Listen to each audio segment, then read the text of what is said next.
joining us on Painting Happy Little Minis. I'm Gretchen. And I'm Dave. And today we are going to paint terrain. We are. We're painting terrain. Yeah, so I wore my terrain shirt. You did. It says terrain. I wore a dinosaur dress because... They roamed through terrain. They did. Exactly. It's amazing, the connection. Like that. You follow my brain waves. Yeah. Perfectly. I know exactly where it's going. So we have... Downhill. No, it's fine. Keep going. I'll be quiet now. I'm trying to tell them what we're painting today, Dave. Please do. We're painting ruined farmhouses from Warlord Games. Yeah. It's nice and dilapidated. They are fantastic, aren't Perfect they? for terrain.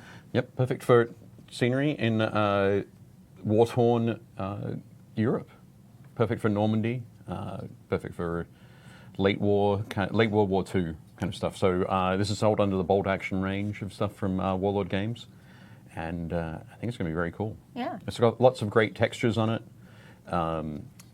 We've got dressed stonework, we've got rough stonework, we've got stucco. We get to use the big the brushes. big paintbrush. We do. Oh wait. You We have plans for those that don't involve sword fighting, because Gretchen would kick my butt. And we've got wood as well. Yeah, so a lot. And then we have all of our terrain bits and pieces here. Yep. We were joking we could just go outside and just start scraping things. Amusingly enough, you can, but there is a whole bunch of prep work that you should do if you do any foraging. Is that what it's called? Is that the official term? That's the official word. Foraging, yeah. Foraging for terrain pieces. So what would you do? Do you have to like wash it, I guess? Yeah, something like the lichens that we've got here. So these ones are, this is a nice, obviously bright green. We've got a deeper green. The one you've got there is a cool brown. These make great shrubs, great shrubbery. But to collect these, you probably need to go deep into the forest somewhere. As you do. Scrape them off. Into the woods. The north side of trees if you're in the northern hemisphere. And bring them back. Could I delegate that to the Boy Scouts? Is there a badge for collecting terrain for mini buildings? There could be. There could be. If you have a super cool like scoutmaster, you could definitely do that. But yeah, then you'd have to come back. You'd probably have to soak them in alcohol to kill any bacteria on them. You need to dry them out. These ones have been dyed different colors, so if you wanted to have the different colors, you need to do that. No, sadly, nature did not provide a very cool packet of unit color. Right out there, the packet and all. You just pick it off trees. But you can do it. But as you just heard, there's a lot of work that goes into that. I find it more convenient to purchase pre-made nature. Pre-made nature from packs. If you cannot go out and collect your own nature, pre-made nature is fine. It's the way to go. So yeah, these are all from one of the Warlord Games scenery packs, aren't they? I believe so, yeah. Yep. We've got little rocks. We've got rocks. And then we have what looks like grass/moss, and then we have little tufts of, from Citadel, little tufts of foliage. Yep. I brought those out just in case. Yep. Ah. You wanted tufts of grass. So this bag of stuff is called static grass. I was going to say flock, but flock's a little bit different. But some people know this as flock as well. So this is called static grass. It's actually very thin, very short, very thin pieces of fiberglass. It got all over my pants. It's all over your hands? Yeah. Okay. Leanna is learning how to... An important thing to do if when you've been using static grass and that kind of thing, when you wash your hands, wash them in cold water. Oh. If you were to accidentally dump this over your head or in your clothes or that sort of thing, if you're using lots and lots and lots of it. As you do. I oftentimes, when I'm dealing with fake grass, just... I'm just saying that it can happen. It's like, that sounds worse than glitter. It is, yes. But use cold water. Okay. Cold water. Note taken. Cold water, tip of the day. Because hot water can open the pores and the little bits of fiberglass can get in your pores, and you don't want that. But anyway, moving right along. Moving on. Okay, now that we have that horrible, Horrible thing out of the way. Let's say Okay. hi So to that's the the chat. that's the safety tip. And one other important tip to mention that Kat has brought up. Yeah, in that's the what chat. I was about to mention. So you also need to make sure it's Teamwork. legal to remove from the land. So. Yeah, So depending on, so you don't want to be taking it from national parks, state parks. out of state. Don't just Don't do carry it that. across state lines. Yeah, that can. You don't want to be be- carrying it between countries. Also, sometimes even just feathers that you've collected off the ground or anything like that, if you're into those kinds of scavenging things, those can also be illegal to have. Songbird feathers, anything like that. So be super careful when you're doing that. Hey, everybody in the chat, Kat and David and Byron and Michael and Cassie and Carl, and I think another Michael. Byron All the does have a Mikes. question for us before we begin painting. Okay. How do you make smoke damage? Paint or pastel chalk? Personally, I do it with paint. I don't have a lot of experience with pastel chalk. Or pastel chalk. You could also use. You get things called weathering powders, weathering pigments, which are essentially ground up pastel chalk. So you could dust those on to the Alright. walls. What we'll probably do on this piece is, it's great. It's primed black. I'm wearing a black T-shirt. I didn't think that all the way through. Yeah, should have worn your dinosaur dress. I should have worn my dinosaur dress, but I didn't want to upstage your dinosaur dress. Fair. We've got some wooden floorboards here, and we've got some wooden rafters that we can probably do some fire damage on. So we might do some smoke damage on some of the stucco on the inside. And I'll show you how I do that with paint. Very cool. But yeah, so we have those to work on. I brought along a few other pieces of terrain. I've been doing a lot of terrain work lately. Last week.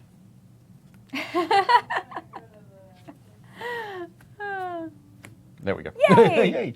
Oh, maybe the camera there. Oh, that's perfect. So I've been doing a lot of terrain work lately. Last week we showed some photos of the spray team weekend where I went out to Peoria, Illinois with a bunch of friends, probably about a dozen of us, who painted over 700 pieces of terrain over the weekend, all for Adepticon in Chicago. Some of it was things like the War Cry scenery. So this is War Cry from Games Workshop. This piece here is my own piece. I didn't paint it over the weekend, but I used it for the dry brushing article that we did for Okay. Game Trade magazine because this has got fantastic texture on it and takes a dry brush really well. So I brought along some other War Cry pieces to work on if I get time after we work on the ruined building. Additionally, in front here, we've got some of the Sector Mechanicus terrain from Games Workshop, which is all, it's plastic kits that you clean up, you put together, assemble you can assemble them in a whole bunch of different ways, and then paint up. So when we get to talking about painting, we'll have a look at things like the underside of this. Oh, You see it's got that that's like a rusty That red. color. Is that Yep. Necromunda? fun. Is it Necromunda? You could use it in Necromunda. Yep. You can use it in Necromunda, 40K, Kill Team, all sorts of 40K related stuff. You could use it in any sci-fi game, really. But it's themed towards 40K. You can tell because it has lots of skulls on it, which is a standard sort of 40K thing. And additionally, I have things like this Looks like the toy grabber. cool, yep. Like you're gonna... This is perfect for grabbing pots of paint out of the... Actually, it's not very good for that. You'd lose the game. Yep. Yeah. So I painted some of these, some similar methods that I used on the larger terrain. There's another little one there. And then a piece of terrain there that I built for this same set of terrain, and a piece that is made using insulation foam, spackle, lightweight spackle, sand, glue, all that sort of Oh, wow. fun. So this thing here, the craters. So this was handmade by cool. me, That's cool. and it's on an MDF base. But yeah, it was a lot of fun to to sort of mess around with. I want to give the idea of a couple of little impact craters, sort of moonscape kind of feel. But yeah, so we've got those things. We've got a couple other things that we can talk about during the show as we go through. If people ask questions about using washes or contrast paints or other stuff like that, All right. we can jump in. So very cool. Hooray. I'm gonna jump in. I'm gonna start with painting all of the wooden bits. Yeah. Yep. Okay. Yep. Are you going to be using a small brush or are you going to be using a large brush? I think I will move on to a large brush whenever it is something not so small. Cool. Just go in with this brush, just immediately. But this, I feel like these would be really good for dry brushing, too. Like Right. the larger Yep. ones when you're getting into the things that have that kind of texture on it. Yep. So. Exactly. Oh, Okay. Dave, there's a question on YouTube. Question on YouTube. I don't know if you Okay. can read that. Okay. One question: why is your Sector Mechanicus terrain painted white? Are you going to draw something onto the white? Usually, Sector Mechanicus is rusty and dirty, not white. Good question, Dave. For my set is on is based on a kind of a desert world or a very arid situation. So there's not a lot of moisture at all. So that what moisture there is does rust the pieces, but as you can see, it is fairly clean and doesn't have a lot of. So that's cool. I'll bring it in here. Yep, it is quite clean and doesn't have a lot of sort of deep rust. But down the bottom here, I actually added a spray texture. I got a can of textured spray paint you can get from like Home Depot or for other hardware stores. Usually it's marketed as like a stone texture. Yeah. So I sprayed that onto the bottom here so that can't quite see. Let me bring it closer. Yep. So you can see the texture there. And this piece isn't the best example of it, but I'll show you on this piece. Oh. Is down the bottom here. There's do have that rust red kind of poking through. So I wanted to have a feel of not heavy rust at all, but mainly that there's quite a lot of oil around, and when dust blows into oil, you get that gritty kind of texture. Yeah. But not rust kind of look. I still have some more weathering that I'd like to do on the white sections for sure, but my mind's gone blank. But yeah, I didn't want the heavy rust look that you often, as you said, you often see with the Sector Mechanicus terrain. Oh, Carl says, just a note for all of the good painting Happy Little Minis peoples. Reaper Minis is selling special Australia-themed minis to raise money for the Australian fires. Perfect. So point out check that. out their Call out? website. Definitely. So yeah, definitely check out the Reaper Minis website. I think they're for each miniature donated. Each miniature purchase, they're donating $7.50. So they're all character minis, which look. Actually, no, they're animal minis, I think. But yeah, definitely great. And thanks very much, Carl, for pointing that out. Okay, so you stuck in. You're doing some brown there. I'm going to start with some brown as well. I'm going to be getting in and doing some dry brushing second. So come in and paint the base of, it's kind of a base coat in my favorite charred brown. I tried to find something very medium. I'm using owlbear, I believe. Owlbear brown. Yeah. Oh, for the wood? Yeah. That's a good idea. Not too dark, not too light. In between. So my plan here is to put all of this in between the stones that have been used to make the wall, and around sort of any stone areas or areas that are going to be painted stone. So if I can get a really good, strong brown coverage on those, I can then come back and dry brush like a grey over the top, and leave that brown in the recesses. Just adds, having a different colour for your shading, or a different hue, allows you, it gives you a little bit more depth. So. Definitely agree with that. Yeah.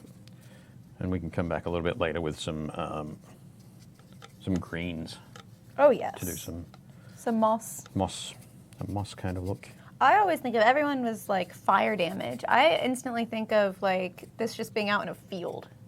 Maybe Right. it's because of where I grew up. Like just Right. Right. So something happened. There was a fire. Most of the house burnt down, and then they just moved to another section of the farm to build the next I house. don't know. That kind of thing? You know, whenever you're driving and you just see like Oh yeah. I love. dilapidated barn land. Yep. Yeah. I just love to sort of check those out, and if it's in a on a road that you travel fairly regularly, like seeing it change over time, so become more and more dilapidated. True.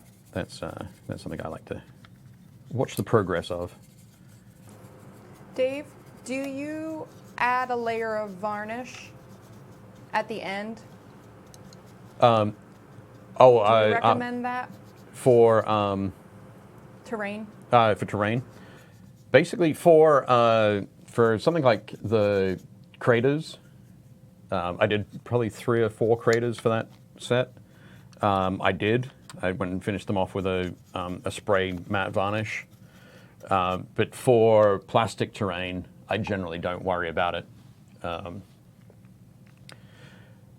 It can definitely help. I'm not going to say don't do it, but I will freely admit that I generally don't. Typically because it's going to impact the what's the word I'm looking for? Kind of impact the finish that I put on it. I could spend a little bit of extra time working out sort of how to mitigate that, but as we've established on previous shows, I'm lazy. I think we should talk about glue. Yes. And the best Funny way, you bring glue up, Leona. Let's talk about glue. Yes. And you can throw me under the bus. It's fine. Can we do that? Are we allowed to do that? Yes. Dave, you're so happy to throw Oh, Leona under the please bus. do. No, I wasn't happy. I just wanted to make sure that it was okay. Oh, yeah. No, please do. Okay. So, Beginner, because I'm a beginner. because you're a beginner. Yep.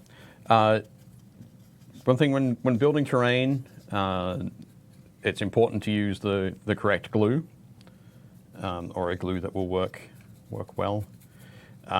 Leona put these together, and this is the first pieces of terrain that she's assembled. So these are hard plastic, so high impact polystyrene pieces, and the best glues for that are polystyrene cement or super glue. Do not, as Leon did the first time around, try to assemble plastic terrain with PVA glue. The P in PVA does not stand for plastic. However, gluing something like the sand onto the crater over here, that was done with PVA glue because it's perfect for gluing light items, like grains of sand, to something that has a porous surface. So in that case, it was the spackle, the lightweight spackle, or polyfiller, or whatever it happens to be called in your country. It's good for that. So using the right glues for the right situation is important.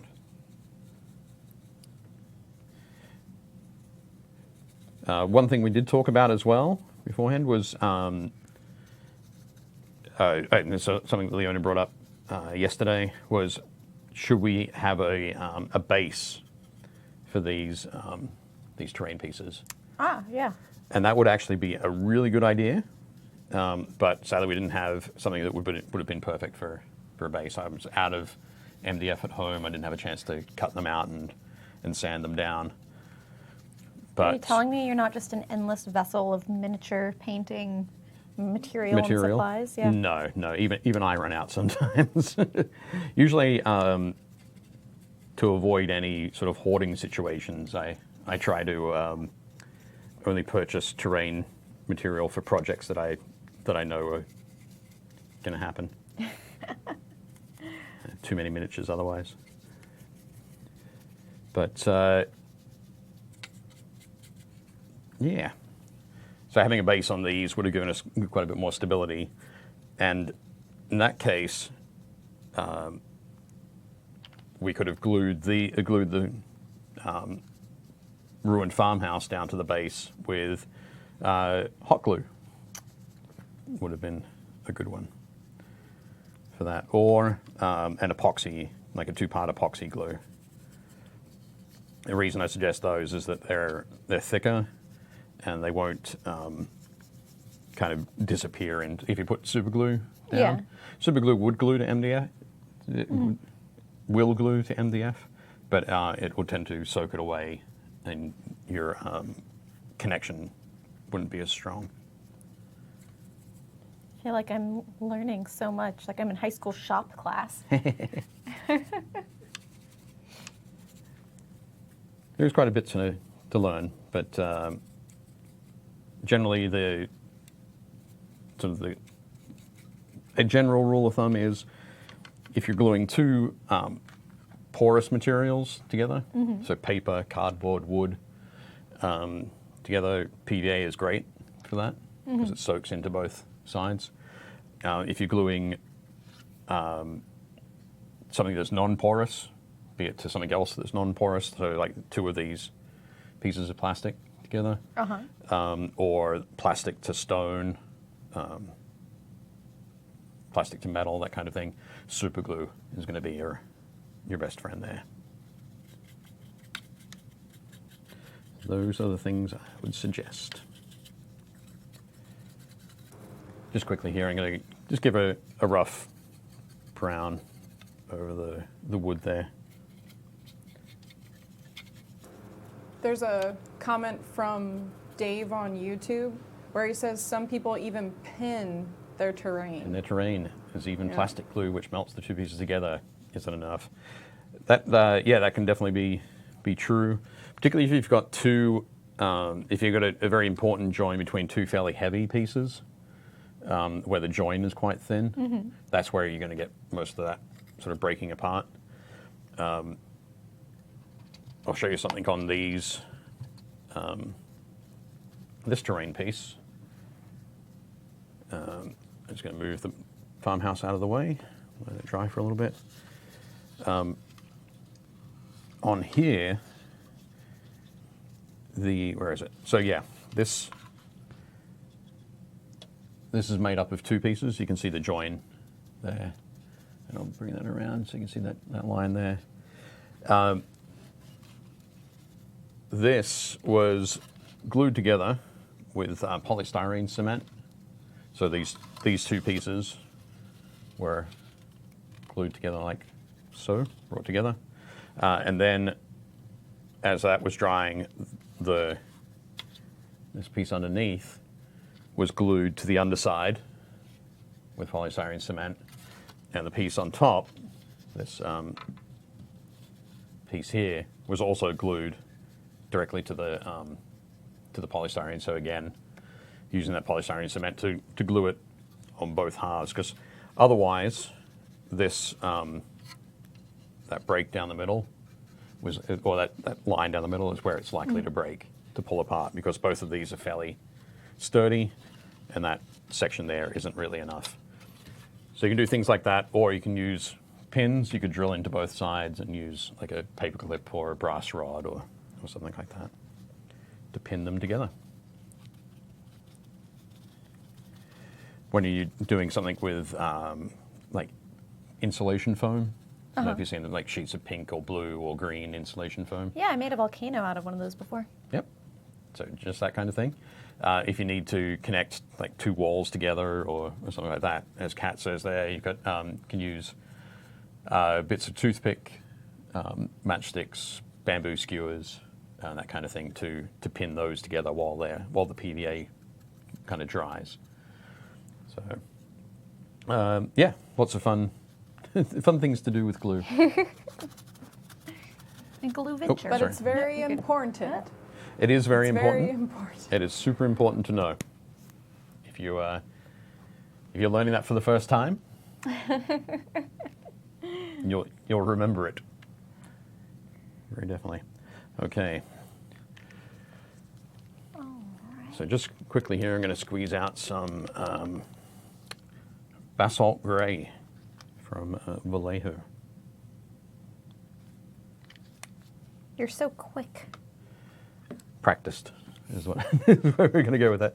So another thing to mention there is just gone through and I've basically painted the dark brown onto all the areas of the stonework. If we wanted to speed that up, we could use you could find an appropriate rattle can, spray can from local hardware store that's got a good base color. So that's what I did as the base for these, is use that sort of red oxide, rust red kind of look underneath.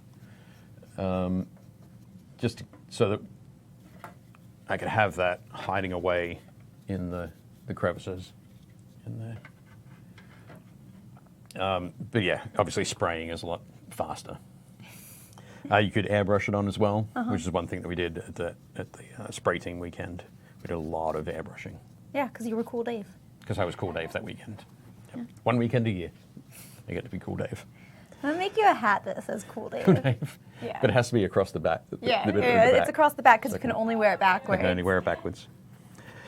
Oh, well. So yeah, jumping in here with some of this basalt gray, which is a nice sort of mid-gray. I'm going to focus on the stone areas here, and I'm going to be brushing down onto them. So what does brushing down do rather than brushing up? Basically, I want them to appear as gray, but I also want them to have that brown, the darker brown in the shadows. So by just brushing down, I catch the tops of the stones and the front faces of the stones. But if I was to brush up, I would catch the underside and get rid of all that brown that I've so painstakingly painted on. It just took you ages. It did. It took me absolutely ages. I like to go through and do this sort of thing at the start of the painting project, because dry brushing is a fairly messy technique. And when I say fairly, I mean completely messy. So getting that all done and out of the way first means that you don't have, you're not going to be dry brushing over more detailed areas that you want to come back and do later. Did not spill. Hooray! I wasn't going to ask. You're just accepting. I didn't want to know. I'm just going to slide that there. So I can hit this with this mid-gray, and then another thing I can do as well is come back with a lighter dry brush, both lighter in terms of the gray that I'm using and the, what's the word I'm looking for? I don't know. And the amount of pressure that I'm putting on the dry brush, so that I can just catch the edges of the top edge with that pale gray. Almost got all my brown. There's a lot of exposed stonework in this There is. Yeah. ruined farmhouse. So Dave, Well, it's I ruined. base coated it in black, but then you painted brown over it. Could you just base coat it in brown? You could just prime it in brown if you wanted to. Sorry, yeah, prime. Prime, yeah. One of the things that that having that black initially can help is giving you just a bit more depth What you can't quite reach with the brush will end up black, so it doesn't peek through. Yeah, yeah. And even if you're spraying brown on there, yeah, if you miss a little bit, it's going to be gray. But I mean, you got to do that with the black anyway. But yeah, having it be darker, particularly on the inside of the building, means that you don't have to get every single sort of piece. You can leave little bits in shadow. What if I want to, Dave? If you want to get every single piece, that's on you. That's on you. But don't come running to me 5 minutes to spare. with 5 minutes to spare and you've missed a bit. So, yeah, you could definitely do that. I mean, if you're terrain, the two primary techniques for working with terrain, painting techniques are brushing, dry brushing, and washing. So I guess I'm going to have to throw airbrushing in there as well as one primary technique. The three primary techniques are airbrushing, dry brushing, and using washes. So if you really wanted to, because you liked the results or you liked the particular colors that you could get as a wash, you could actually prime these white and start painting it with washes. Oh, okay. So actually I'll grab a piece of scenery that I brought in that shows that as soon as I finish off this first coat of gray. I will catch up to you. Yep, we can do that. Slow and steady wins the race here. That's what I've heard. So what color are you using, Gretchen? So I am using Cobalt Red from the D&D paints because it's more of a brown to me, and I wanted it's that definitely little showing up brown on screen. Yeah, looks nice. Yeah, it looks more like a brown. It's like a really it's less of a red and more of a reddish brown. But I wanted the warmer color in there so that it looked slightly different from the brown that I used for the wood. And then also I kind of want to do some brick red accents on the sides and around where the windows are. And I think that the warm colors will go together really nice. At least in my brain they do. So, disclaimer. In my brain they look really nice. So that's what we're going for. Cool. Well, in some of the areas here, there are some of the texture pieces, rather than having the sort of the rounder river rock kind of feel, it does look like there's some brick texture.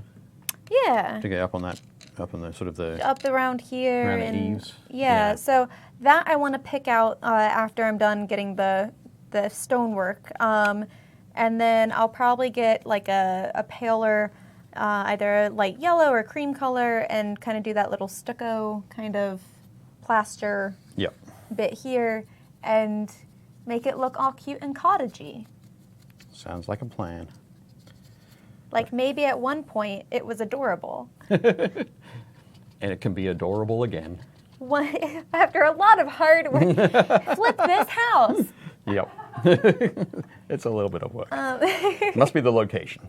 But yeah, so I was talking about painting with a white prime.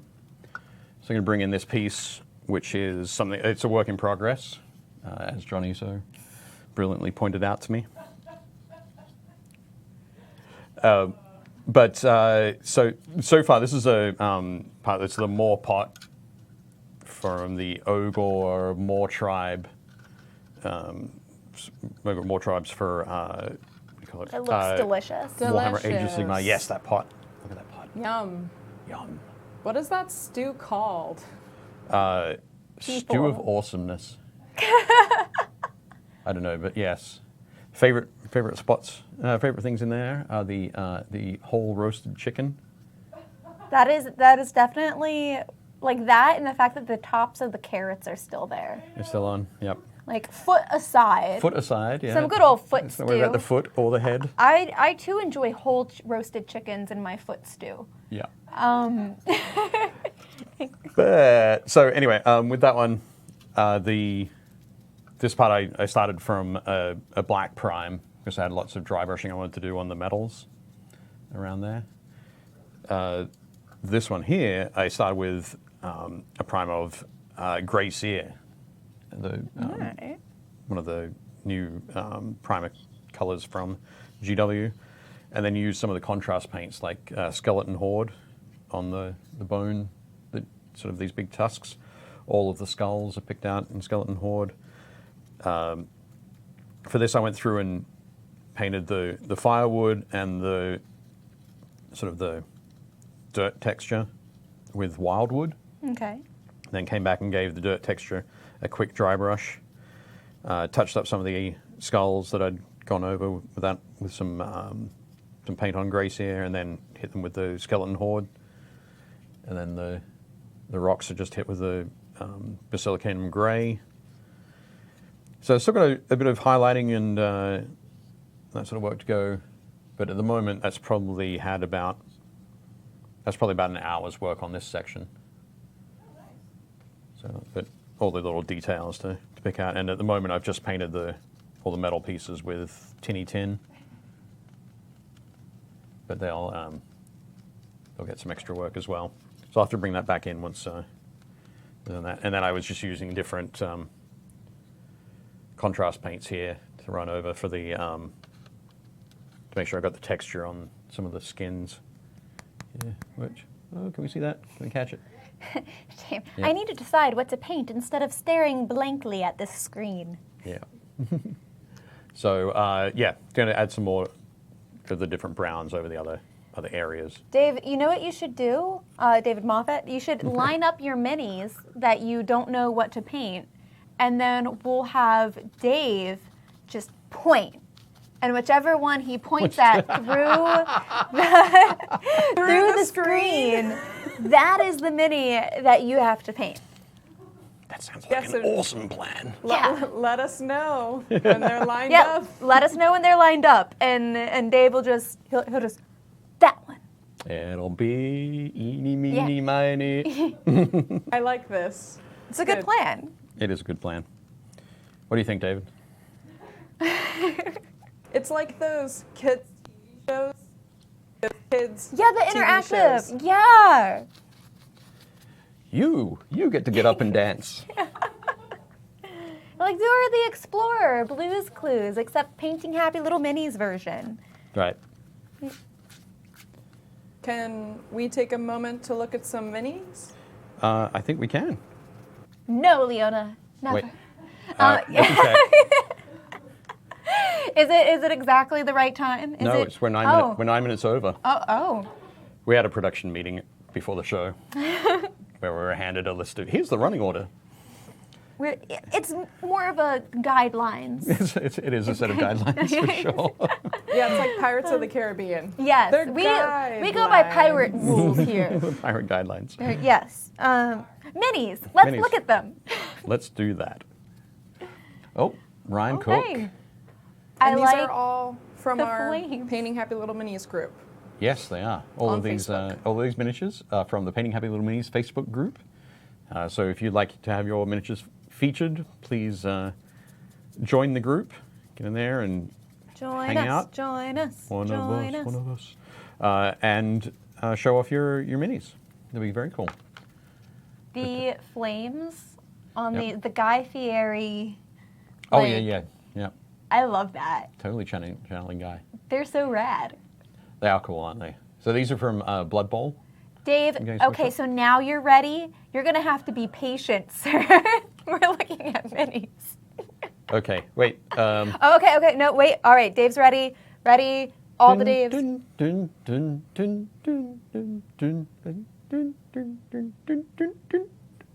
That one. That's the one. Whatever that one is. Stop painting. Cool. Okay. All right, back to... Oh, dinosaurs. See? Look, thematic. I just knew. So I'm just going to say, thanks very much for letting us interrupt that, Ryan. Those skeletons, the skeletons and the mummy look fantastic. But yeah, they're from Blood Bowl, the Games Workshop. Very nice. Looking very cool. Steve Martin, yes. I want to do this so bad. I really want to go into like a dollar store and pick out some of the scariest looking, like just poorly painted things I can find and try to like revamp them. Yeah, you should definitely do that. Steve didn't have to go into a store. He stole this from his son. I have. Good work, Steve.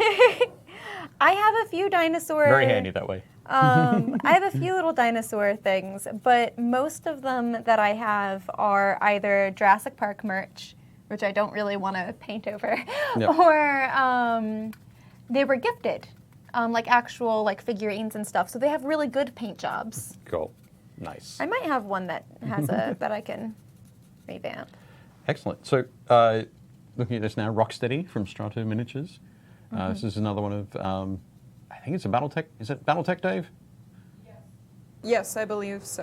I thought we had a different set. We had, like, the terrain is very similar, but I was pretty sure it was a different mini. Did I grab the wrong No, picture? no, I think you're good. But David Moffat has also said that I must have selected the WizKids Halfling Rogue. So it's short. You should be able to get done in the next hour. There's the challenge, Dave. Through and down. If we can paint in the allotted time, I feel like everyone else can speed paint as well. It's cool. Can have a go, for Yeah. sure. But yeah, sorry, Dave, The looked old great. Mad Mage. Very good. The old Mad Mage. Ooh. Yeah, that's wild. That's I think that's another WizKids, or at least the spell effect is. I really like the writing on the spell effect. Yeah. I don't know if you can see that. Yeah. Yep. That This- looks really cool.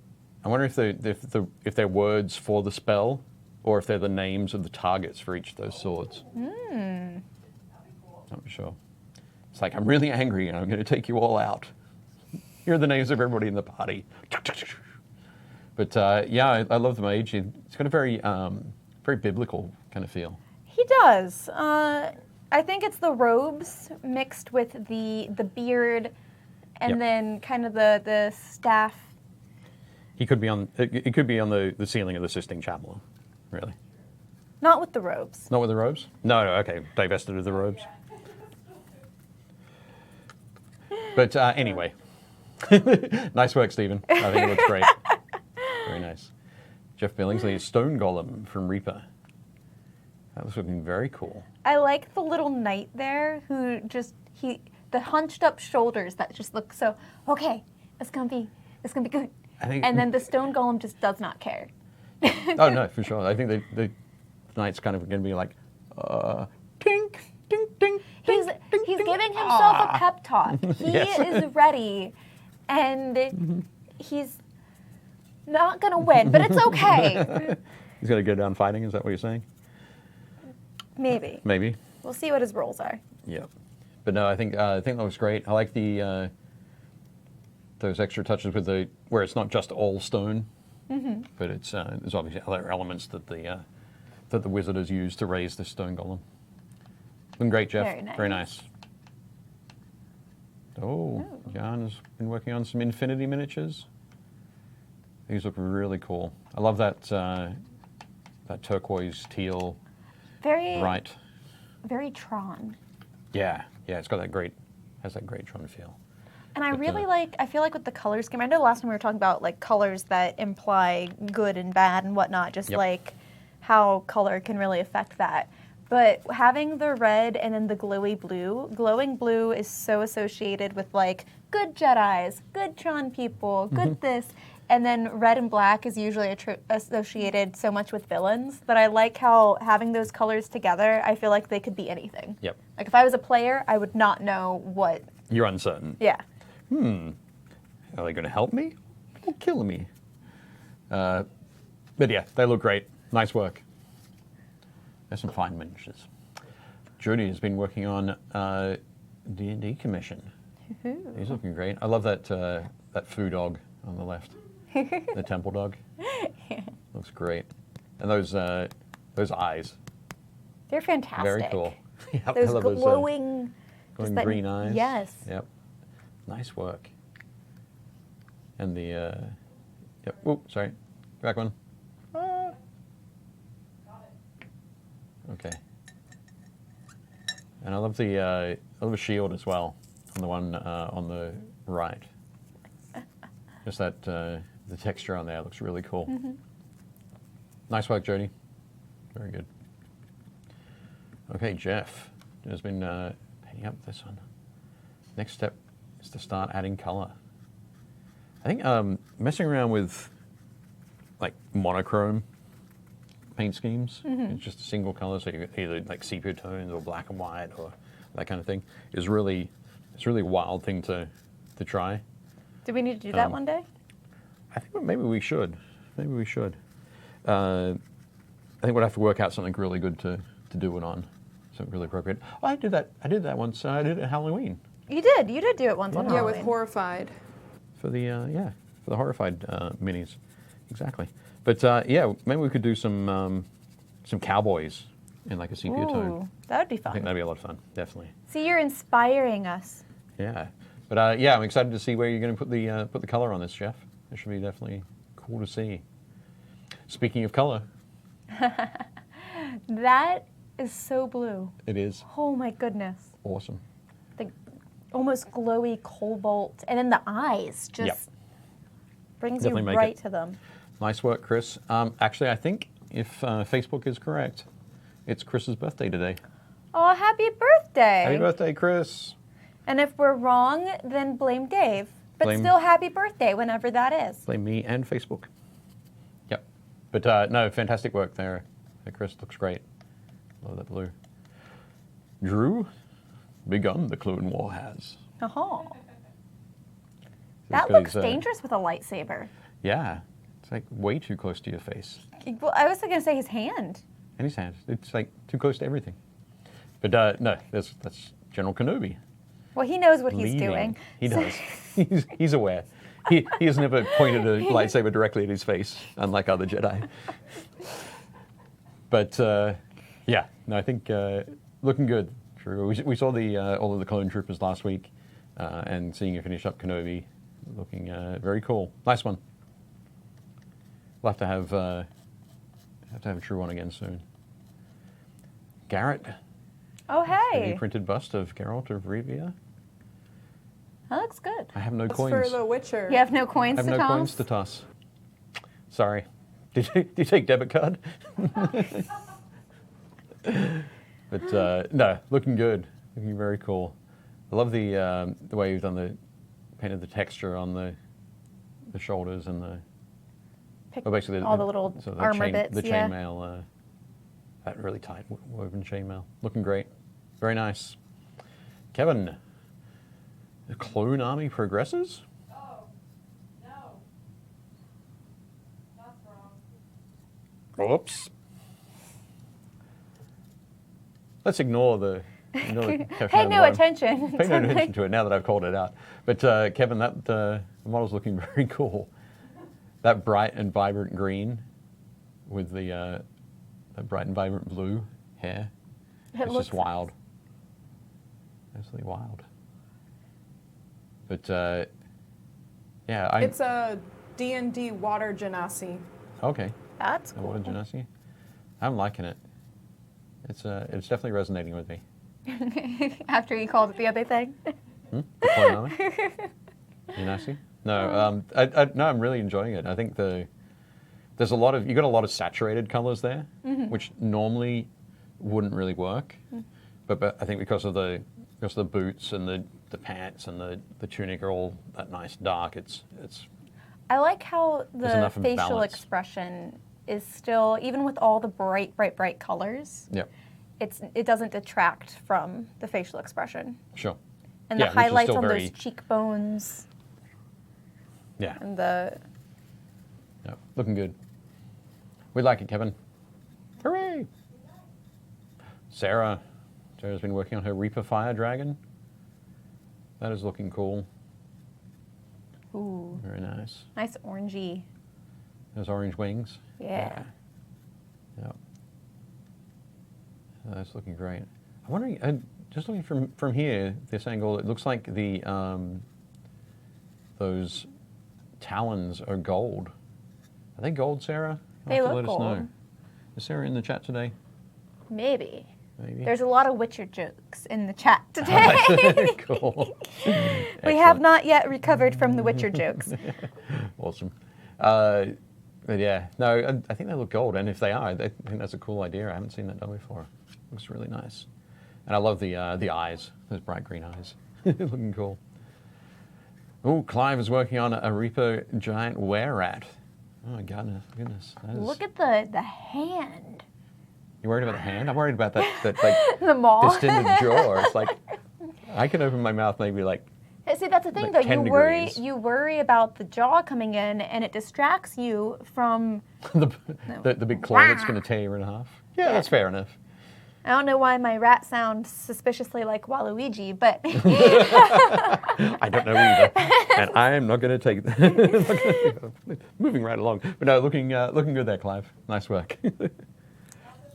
Okay, so that's it for now. Thanks, Leona. Sometimes I feel I'm just repeating the words that Leona's saying. It's like she's feeding me lines, but yes, and we'll have some more photos from the group a little bit later in the show. But yeah, as we can see here, I'm not sure how it's going to show up under this cam. Let's see. So you can see fairly quickly there, we've got some nice depth. We've got some good texture on the dressed stone pieces. In the corner of the building. But we've got some good depth happening there as well. Got that sort of running through the inside, the interior. Now I think on the interior I'm going to do like a bone color for the stucco. But what color were you thinking of on the outside of yours? I was thinking either something very light tannish, or I was thinking very English cottage that met a sad end. Okay. Well, these are French. These are French cottages. It's fine. Okay. It's good. I don't know geography. It's where. Yeah. Yeah. Okay. Cool. My experience of French architecture is Louisiana, which is actually Spanish architecture. Right. So that's fair enough. Yeah. I'm not saying the architecture is vastly different, but I think it could still have cute a cottages. whitish, That's Yeah. all I'm. I like think you'd be French fine. countryside. Yeah, that little countryside feel. Like there's gonna be cute little, like Like whitewashed yeah. outside. Okay. Yeah. Like it was cute. There were flowers. Yeah. I was thinking of going for a like a pale green. Oh, that's cute. That's like much nicer than like an institutional pale green. But at the same time, then I was thinking, if I wanted to do some green on here for Oh, for like all a mossy yeah. kind of look, it might not. See, I think might that not would play look off as cute well. on like the pale tannish kind of outside Yeah. bit, and then you have all the colors coming on, like nature taking over. Nature taking over, exactly. That kind of thing. Okay, well, maybe I'll mess around with this. If I leave the US dark green that I've got here, which is a very sort of, pardon me, drab color, I can leave that for the mossy kind of look, and then use this Sybarite green from Games Workshop, and sort of play around with that a little bit. Can you do me a favor? In the glass there's one brush with the angled, that one. Bingo. I didn't want it to be like this one, this one, this one. You could have just said the chisel tip brush. I could have if I'd known those words. Now I know those words. I will. Oh, Sarah says that she used a color shift gold. Okay, cool. Excellent. No, really good there, Sarah. Nice one. So, have you ever flipped a house before? Have I flipped a house? Yeah. No. Have I flipped a table? Sure. House, no. I did kind of look into it at one stage with a friend of mine. Not miniature enough for you? Well, it's a lot of work. And as we've established, Lazy.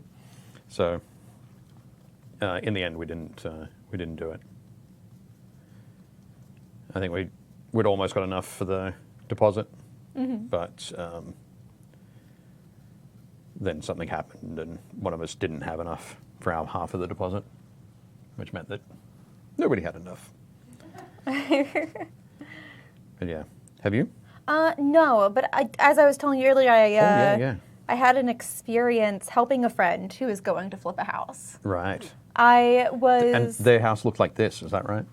Not quite. Okay. Not quite. Not that bad. But I was helping a friend clean out a family member's home of theirs so that they could begin the restoration process. And it happened, like, it was quirky because the family member that it was from was a quirky, eccentric family member. And so as we're going through the house, just little tiny quirky things just keep happening. My favorite thing is the way you keep describing them as quirky. So I don't know the person, so I can quite comfortably say weird. Weird. They're not weird. The family member. No, not the family member. Like this was the friend is not strange, but so like I have a notion that things are going to get a little strange when they show me the bathroom and there's a heater vent in the shower. That is weird. Yes. And I'm like, that's weird. And they're like, yeah, it just gets weirder. And I'm like, I'm ready for this adventure. I am so down. And they're like apologizing the whole time. And I'm like, you don't understand. I'm loving this. And so we go into the kitchen and they had put wooden shingles all over the kitchen walls. Right. Which I was like, that's cool though, because it probably like protected the walls. So Right. like less work for you. And they're like, yeah, do you want to see the secret room? And at that point, I'm like, Yes, please. There's a secret. Is it like behind a bookcase? Is it? And they're like, come to the basement. And I'm like, okay. And they're like, the basement has a safe word. And I'm like, oh. And so we get to the basement, and they had the eccentric family member had taken these shingles and had put them all over the basement walls, and had built a secret room out of scrap wood. So my buddy is like feeling along the walls, trying to figure it out. And they're like, hey, this room hasn't been entered in over 10 years. I'm like, oh my God, like, this is amazing. I am so down for this adventure. All my favorite horror movies start this way. All my favorite horror. And so then all of a sudden, like, their hand like goes through the wall, and it's like out of Scooby-Doo. Okay. Right. And so their hand goes through and like, here's the door. And we open up the secret door, and it's a tiny little room, and it's been outfitted with black carpet from the bottom all the way up to the top so that it can be soundproof. And it's filled with like old alarm clocks and radios and stuff. And then she walks inside and she's like, careful, there was an escape tunnel. Yes, an escape tunnel. Which is also appropriate for World War II, just letting you know. Yeah, so I'm like, at this one time, I am like so hyped. I am like, this is amazing. And they're like, I'm sorry, like my family member was strange. And I'm like, your family member was awesome. I want to be that kind of person when I'm older. And so we don't actually look into the escape tunnel because obviously there was a lot of damage. They had also rewired the house, and there was a lot of like, again, eccentric, quirky things going on. When you say rewired, like the eccentric family member had done the electrical work, right? Yes. Yeah, okay. So we left the plywood cover over the attempted escape tunnel that I was assured was originally supposed to go all the way out from the townhome, because it's a townhome. There are neighbors goodness. attached to this townhome. Oh, that's fantastic. Isn't it? And they know the people that live there. They're like, oh, that quirky neighbor. And I'm like, oh, you don't even know. Yeah, no, you don't even know. Because they're saying hi to us as we're cleaning. Yeah. They're like popping in like, hi. And so originally it was supposed to be tunneled out from the secret room. Spoilers, it's not secret anymore apparently. Yep. And then they were going to build a doghouse over it. so that they could like tunnel out to the backyard through I the love secret room. Hogan's Heroes. Hogan's Heroes was one of my favorite sitcoms about World War II. So it's awesome. Apparently, I see nothing. the tunnel apparently just goes down a couple feet, so it's not actually a tunnel. It's an attempted escape tunnel. It's more like a pit. It's more like a pit, and there's moldy plywood Bones. over it. We didn't look Remains. into it. We figured there were so many mice skeletons out and about and around that we were. I did not feel like we were equipped Right. just yet. So you weren't wearing hazmat suits? Sounds No. like that might be what you need. Well, when it came to other parts of the basement, we did not clean out the basement Okay. for that day because it really did require more than we were capable of at that moment. Sure. We just kind of peeked around to see what the damage was. But it was amazing. I was so like it was just the coolest thing. I was like, isn't that like the coolest start to any like adventure novel? Like, oh, this quirky, family Or horror member film. left behind a house, and you have to go, and there's just And there are all sorts of clues, and you have to find the clues. yeah. It'd be cool if there was a clues. And then there's a skeleton hidden in For one. the grandfather clock. It's fine. Yep. It's cool. It's like I'm thinking Scooby-Doo levels of mystery. Y'all are bringing it like. Yep. But yeah, it was really cool. I was like, this is the weirdest thing ever. I love it. As Dave says, was there a guy down there that said it puts the lotion in the basket? It's an escape tunnel, not a pit. Well, you said it was an unfinished tunnel. It's an unfinished. That was much more like a pit. We didn't open it. So if you wanted to trap somebody in a pit, would you say, come down and see the pit, or come down and see the tunnel? Or come down and see the secret room. We're learning that I'd be very easily Easily led into it. led into, like, I knew this person. It was a friend. It wasn't like they were like, hey, come check out the wine in my walls. Sure. Like, it wasn't kind of that business. Okay. They are a friend of mine, A legitimate friend. a legitimate friend. An actual real person that you've known for more than... I've known them A for month. years, yeah. Okay. I was not concerned about my personage at any point in time. If it was like a stranger being like, come check out my secret tunnel, Yeah, I might be a little bit more alarmed. I'm just saying they might be playing the long game.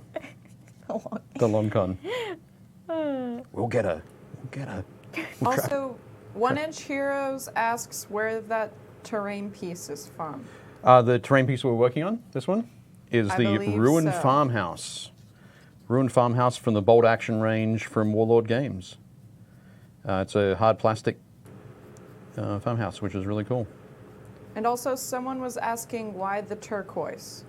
Why the Color. turquoise? It does look turquoise under there, doesn't it? It looks more turquoise than it does green, but it's a very Yeah. lovely shade of countryside green. Shabby chic. Shabby chic. It does have a bit of a shabby chic kind of feel to it. But This is the epitome of shabby chic here. right, yes, it's the epitome of shabby. I'm not sure I'm seeing the chic in mine yet, but yeah, this is just the base color.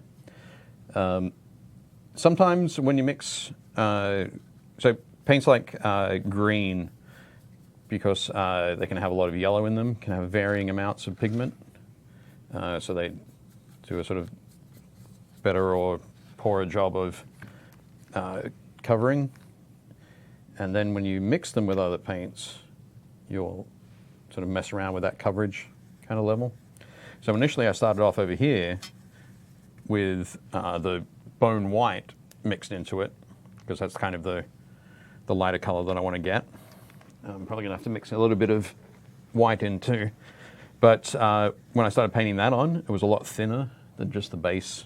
Like, you definitely see through that original sort of painting there. So I've just gone around, done a base level of that fairly vibrant turquoisey green. But as I add in more of the bone and some white, will knock back a lot of the blue that's in there.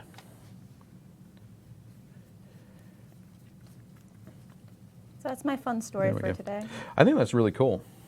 I think, that it was very nice of you as a friend to go and help clean out a house. Plus, and we cleaned out over a ton, like an actual, like the weighted measurement, a ton of stuff. my goodness, that's a lot of stuff. Huh. I think that's probably about half of my basement. I think I probably have 2 tons in them, 2 tons of. And it's all minis. Well, almost, it's all mini related for sure. But now I can come back with this lighter mix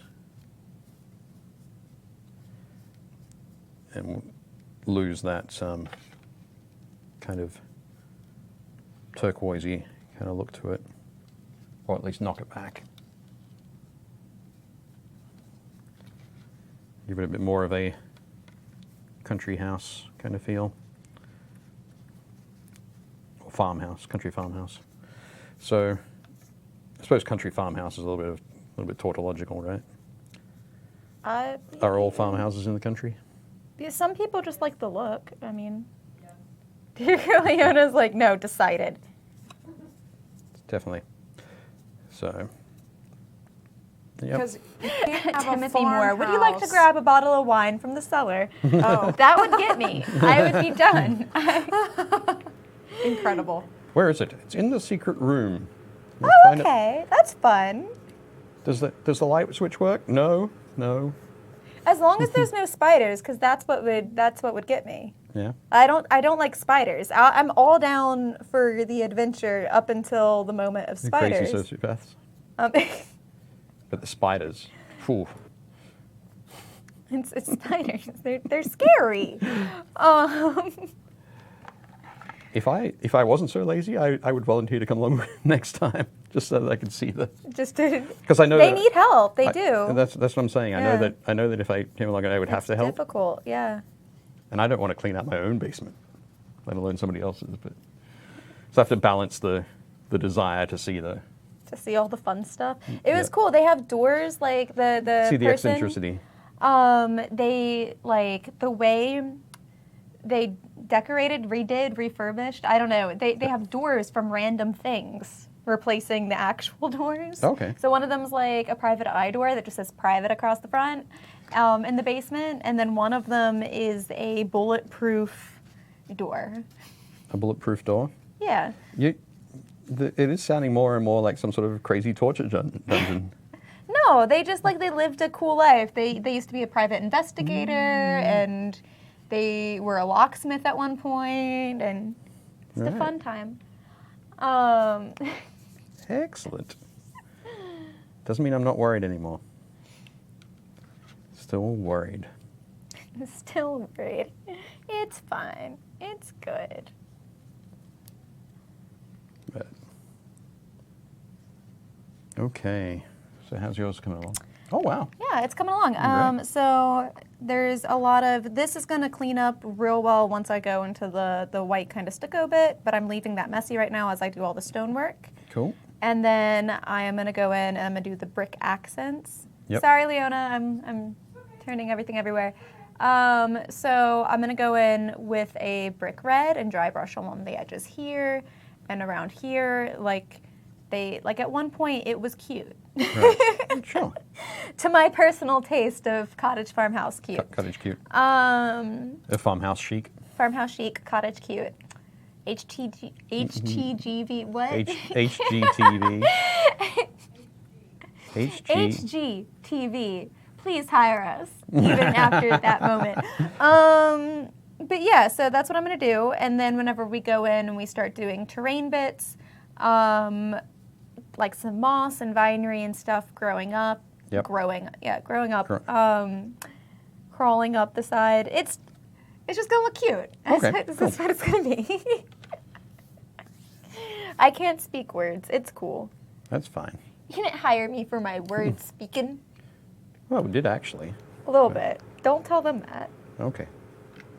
And Gretchen, I imagine your cottage, it could, instead of being dilapidated, it was like hit, or something like that. It was either hit or maybe it's just been abandoned for so long or There you who go. knows? That's up to the DM. Okay. That's up for the players to find out, really. Yeah. That's not my problem. That's their problem. Excellent. Oh, can we talk about the 1K member giveaway? Oh, Sure, hey, we can do yeah, that. that's a thing that we do.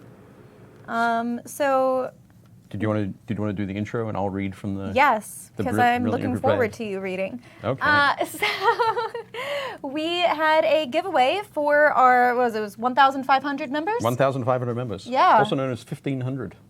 1,500. 1,500 members on our Facebook page. Woo! Well done, so everybody. we did a giveaway, and it was through the Facebook page. Surprise, because you had to be a member.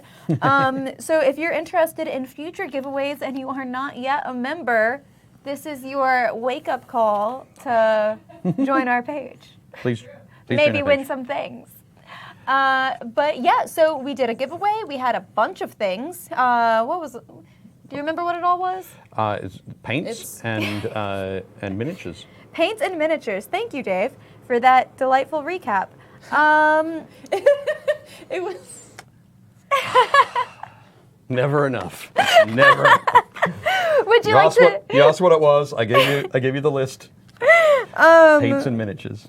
Paints and miniatures. But yeah, so why don't you? Okay. No, what I'm going to do? What I'm going to do is I'm going to go over to the. Oh wait, no. What the owner's going to do is going to bring it all over.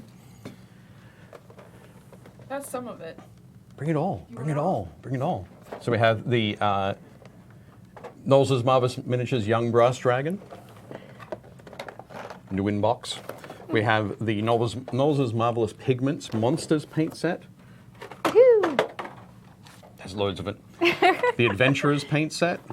So that's there are 10 paints in that. There are how many in this? Way too many. Enough. I like how you're like too many. Obviously, we're gonna take some 36. back. 36. So that's 46 paints. As well as come back last. Imps and Quasits. Ooh. That's one of my favorites because the things are too tiny. Gnome female druids, the pseudo dragon and sprites, water elementals, and thrycrenes with bows, or one with a bow and one with a halberd. So all Which the is very fun cool. stuff. All the fun stuff, as well as Awful Fantasy Adventures. A cool game. I'll show the cover of it there without getting paint on it. So super cool. That looks great. So a quick playing and self-expanding cooperative card game. So all of that material, all of those things. Are gonna be given away right now. Sorry. Okay. It's fine. You're going to wait right now to one lucky winner. Yeah, So, ready? envelope, please. Painting Happy Little you already Minis, a have winner. The quality, exactly. So I have to read this out exactly as written. We should be there for the Golden Globes. We should be. We should. Ricky Gervais, us. Just saying. Thanks to our community for joining in the giveaway. That's you Everyone's guys. minis were awesome. They were, actually. Yeah, you had to post a picture of your mini, and you had to compliment somebody else's mini, which I think was a fantastic idea. It was Leona's idea. Well done. Or was it your idea? That was Leona's. Oh, Leona's? It wasn't Yeah. mine. That's all I can remember. Okay, so the 1,500... I was gonna put people in a pit and make them fight for it, but Okay. Leona. Leona did it. Yeah. Yeah, much better. Clean up. Well, at least you know you have a pit. You have a pit you could put them in the basement of your friend's place. Okay, the 1,500 member giveaway. The winner is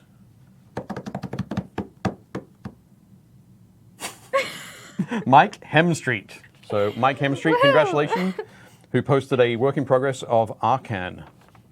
So very cool. If you want to go and check that out, have a scroll through that lengthy post and find Mike's Arcan. But congratulations, Mike, and thank you everybody who joined in. Yeah. We will have another one at What? 2,000? 2,000? Yep. 2,000 or 2,500? 2. 2. A 2? Okay, So 2,000. or as I like to say, 2,000. I don't. That's silly.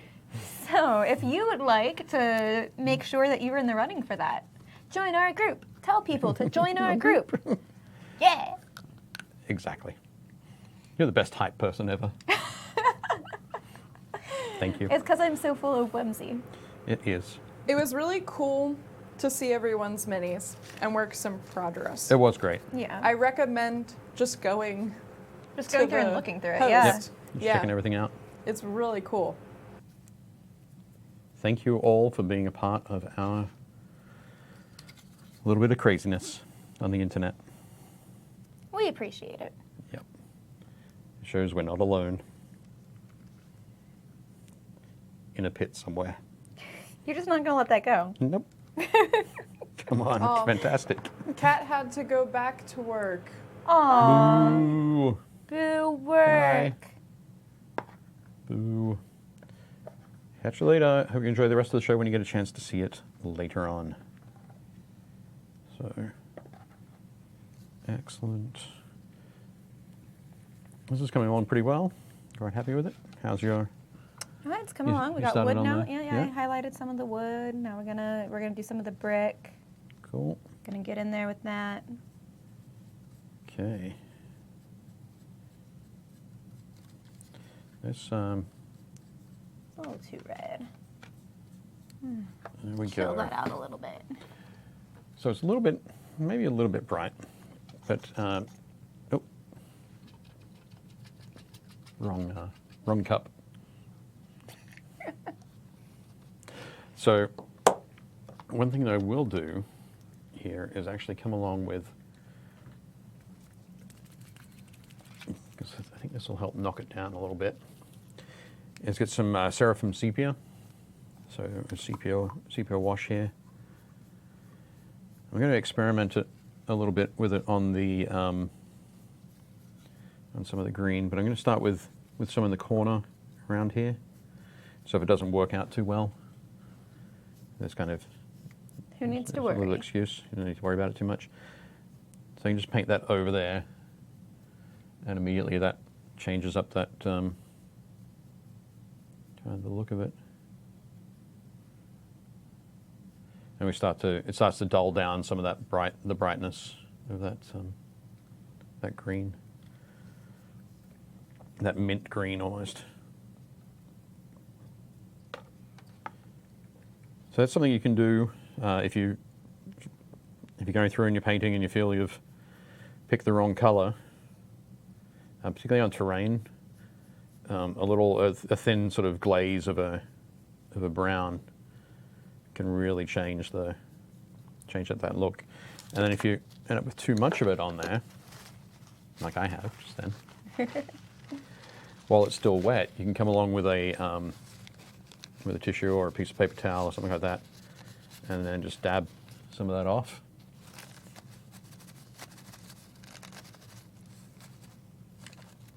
So there we go. One of the things that I like, particularly for ruin buildings like this, it gives there's a little bit of like a grungy kind of grime kind of feel. So you can dab that. Where am I? Yeah. There we go.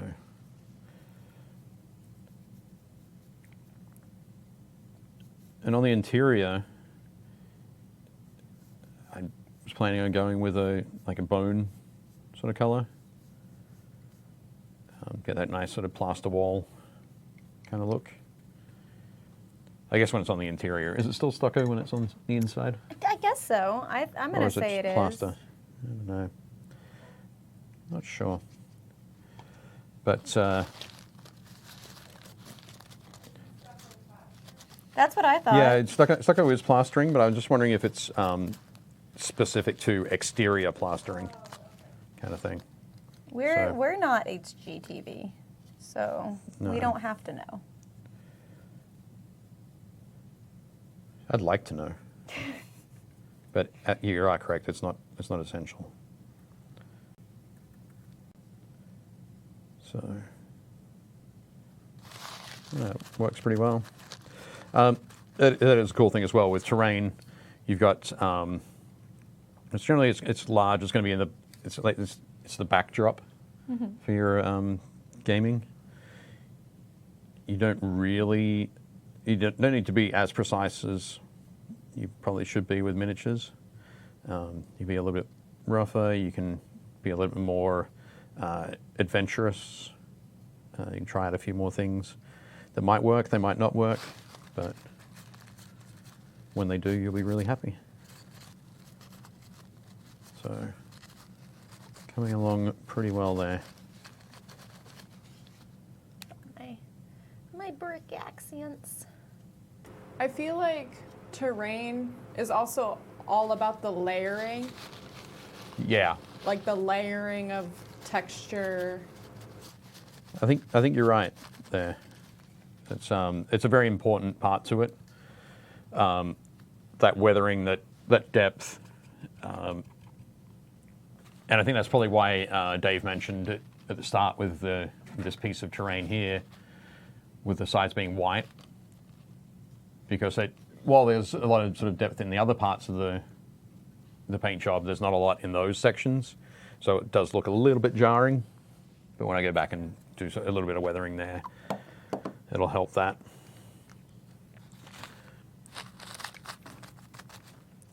Okay, what I'm going to do here, where is it?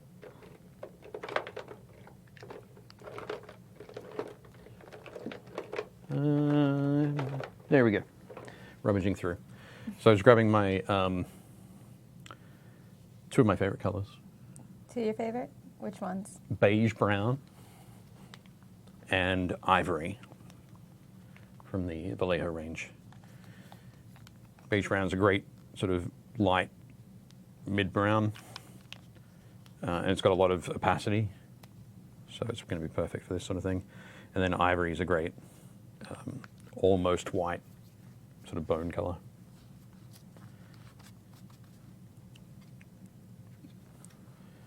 They'll work particularly well for getting in and painting that interior plaster.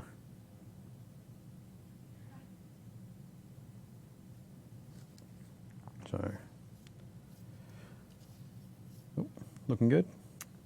Yep, it's all going to come together once I get that outside color, though, because then all the edges will be nice and cleaned up. Right. And I think that'll really drive it home. Yeah, I think, actually, if you don't mind, I want to show that under the closed cam. Sure. One of the things that, so when Gretchen's talking about having the outside color working, so you can see here, all of the dry brushing that she's done is done very close to basically it's over the stones, and she left a lot of the interior of those stucco patches clear. Whereas with mine, I just went for a big dry brush over the whole thing.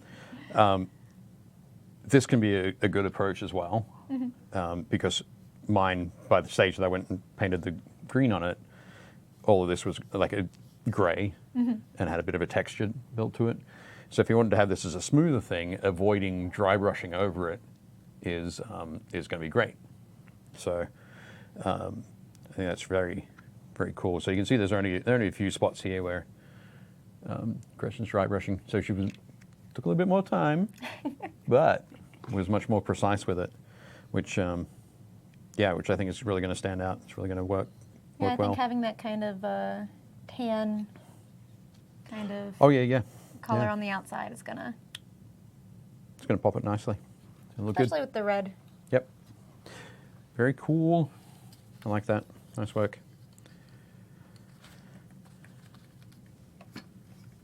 Whereas mine's just going to be a crazy ruin building. Crazy ruins. But I think I've just got into the habit really of always doing things as quickly as possible rather than as neatly as possible. So I don't have the skill set yet to to do To quick. cheat like that. Just have to do to cheat. I appreciate that. Thank you. But yeah, it is kind of that. But yeah, again, another great thing about terrain is just like minis, you can take them to whatever level you like.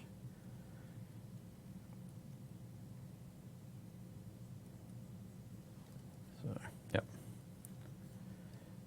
there we go. I think now that we've given away that prize, we can't be too far away. He says, checking his watch. Is it We're very almost close. mini time again? It is almost time to look at some more minis. So that will be good. There are a couple of minis that I'm hoping show up in the run through. We had quite a few new members over the last week or so, and yeah, fingers crossed. Some of them made it into the episode. Hmm? I said, let's hope. Let's hope. You can always tell me. No, I can never do that, Leona. That would be easy. Leona's the one that gets to choose. I always tell Dave if there's a mini he wants to see, just It's send true. it to me. It's true. And I always ignore Leona, because I'm a terrible person. But for those watching, I pick the most recent Right, that have been posted by Wednesday. right. Yep. So, yeah, so Leona will pick your most recent miniature that is posted by Wednesday each week. Now, even though this is a, so I've got this light, or mid-brown here, I'm going to mix in some dark brown for painting on the inside of or for the plaster in this room. Because this is where I want to have some fire damage. Let me talk about that. So the plaster color is going to be stained for any plaster that's left on the wall. It's going to be stained there. It's going to be burnt around the edges. There's going to be smoke damage, that kind of thing. So I just want it to be a fairly grim looking part.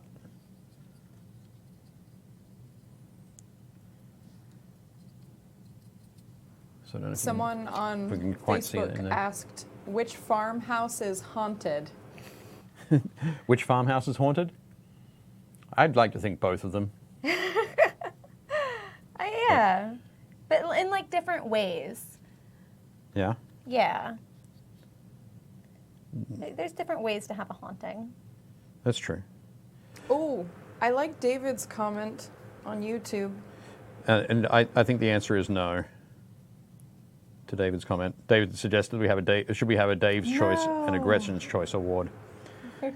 And that's a lot of pressure. Okay. That's a lot of pressure. How about a Leona's choice? A Leona's Choice? Well, I think we have that at the moment, don't we? They're all Leona's yeah, Choice. all of them. Yeah. So, yeah, I don't know. I'm not I understand the idea or the hope for it, but it's a lot of pressure. We don't want to pressure you, Dave. I like. Even just every week, weekly choice. Could yeah. be anything. I explore where I like people to like me, or at least not dislike me. So But you're right. It's a lot of pressure. yeah, but too much pressure on my mini painting, man. I just want to relax. Is that your American accent? No, I don't have an American accent.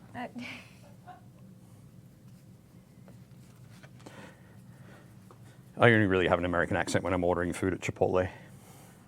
That's fair, I guess. One burrito. No, I need to order corn, tomato. I'll have some corn and some tomato. Is that how that? That's how that Okay. goes. Otherwise, they look at me funny. How else do you say corn? Corn. Corn. I don't understand why. Which sounds like it's like CAWN. Corn. Corn. Okay. Like prawn. Yeah, or thrawn. Going back to Chris Gawker's mini from earlier. But yeah, so Here's gonna be tough. But The yes, second let's half. have a look at the minis. More minis from the group. We're going through that. Oh, yep. Jason has been working on this hill giant. Ooh. I was hoping this would show up.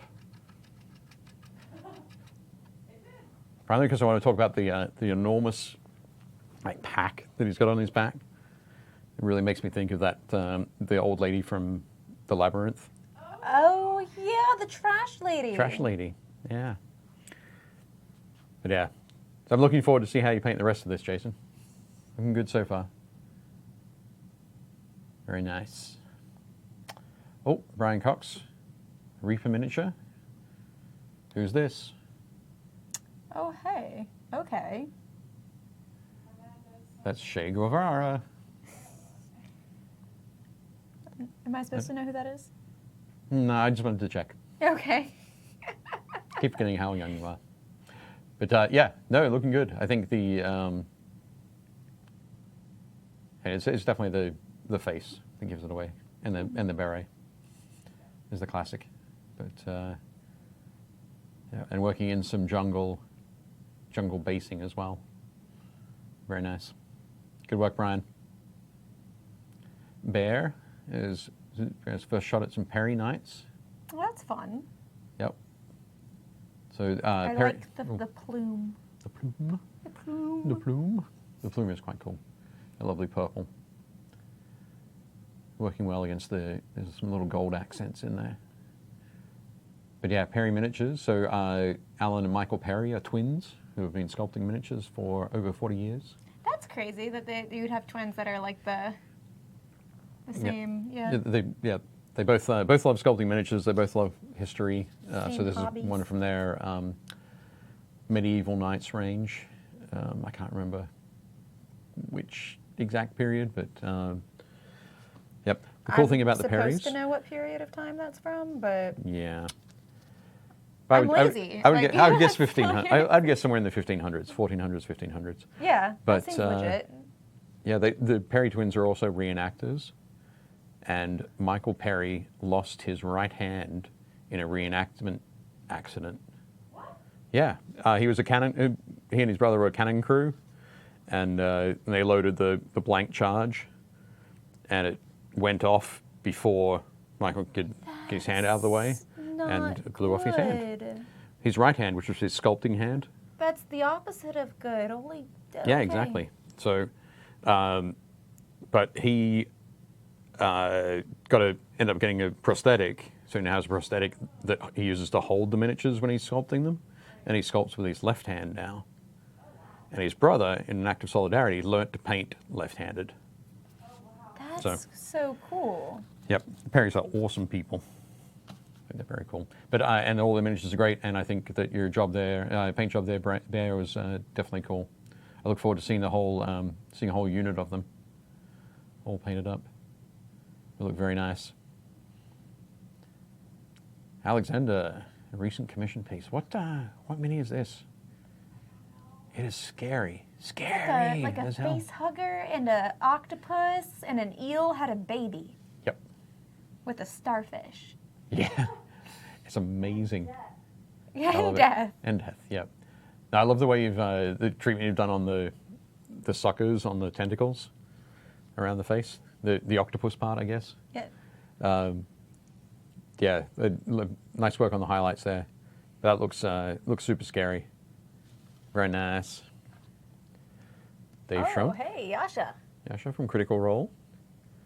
Very nice work. I'm loving around the bottom of the cloak. Mm-hmm. Yeah, so It's Yeah. those little tiny little details, and Yep. then all of the little flecks on the fur-lined bit that are Yep. just highlighted. Yep. I think it's great. Just either pulling out texture that might be there or just adding texture to it. Nice work, Dave. She looks great. Robert's been painting some Reaper Bones Pathfinder goblins. These goblins are awesome. I love them. Those comically oversized heads. I have a plushie of one of these. Yeah? Yep. These got a real Gremlins vibe. Well, you see, I called him Toby Goblin, and I got him a toboggan. And on Christmas, instead of having Elf on the Shelf, because the dogs ate my niece's Elf on the Shelf, we had Toby Goblin with a toboggan. With a toboggan, nice. Very cool. These are looking great, Robert. Nice work. Oh, Robert's painted up Where in the Wasteland is Carmen Sandiego. That's cute. This must be for Fallout Wasteland Warfare. Yeah, looking great. I think, yeah, obviously great paint job there, Robert, on Carmen, but I also love the base. That rust texture. Nice work. Very cool. Huzzah! Dennis. Oh, finally ready for the table. Monster Apocalypse. So this is one of the big guard mechs. Defenders of planet Earth. Those primary colors. Yeah, they look great. And I think having it in front of the box set as well, or that thing is just like, there's so much action. Everything's going on here. Everything's action. Everything's happening. But no, it looks great, Dennis. I think nice smooth work on those reds and particularly the yellow. It's not easy to do. Good one. Oh, Josh Edwards. His latest dragon. So I think this is the mini is a black dragon from Games Workshop. Look how spindly he looks. Yeah, it's kind of crazy, and those isn't it? spikes of green, that nice jewel-toned green. I can speak. Yep, exactly. But so this was sculpted by Trish Carden, who doesn't work for Games Workshop anymore, but she's doing her own. She does freelance sculpting now. Okay. But she's got a great Facebook page if you want to go and check out. She shares lots of her work in progress shots.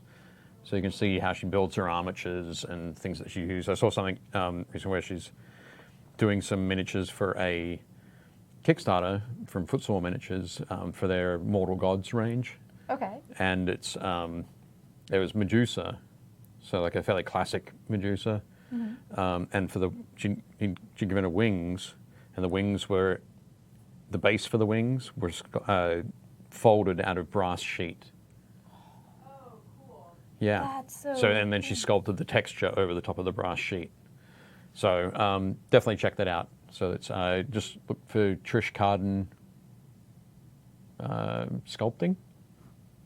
Yeah. Not sure, but yeah, definitely awesome. But yeah, it looks great, Josh. I think the purple and the green are really nice.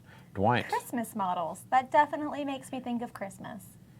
Well, the Nightmare Before Christmas. Are they Christmas models because they've got, are they roses on the bases? I think so, yeah. Along with the skeletons? But yeah. Or maybe he got them for Christmas. That's possible. I like the idea of it just being Christmas. See, I was looking at because whenever I paint anything green, red, and white, people go, oh, it's Christmas. So I was looking at the green stems, the red rose, and the white spirits. Yeah. Oh, it's Christmas. But no, they look great, Dwight. Really nice. Very scary. Oh, and Chris, the female demonkin mage by Darksword Miniatures. Yeah, that red skin working really well. Very nice. Looks good with the yellow and the blue. It does. And that purple, it's all great. Nice work, Chris. I think, yeah, you've desaturated the yellow just enough that purple and blue can work really well.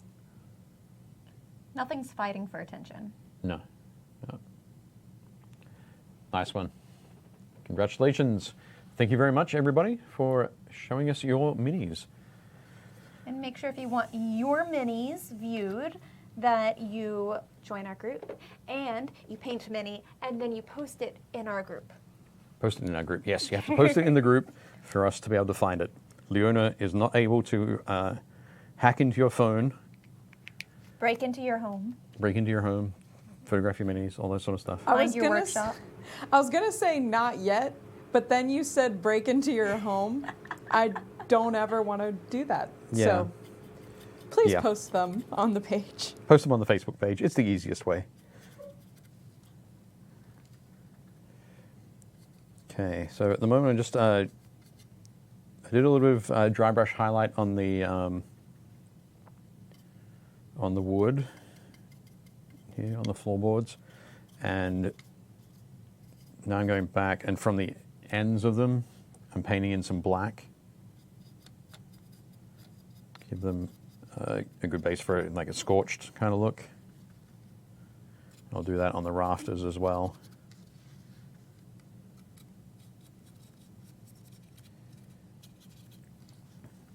And when we were talking about it before, Dave in the chat mentioned, I was asking about smoke damage. What I'm going to do is find my, that's not it. Let me pick it up. There we go. That's not grey. Should be near the top. There it is. Find my dark grey.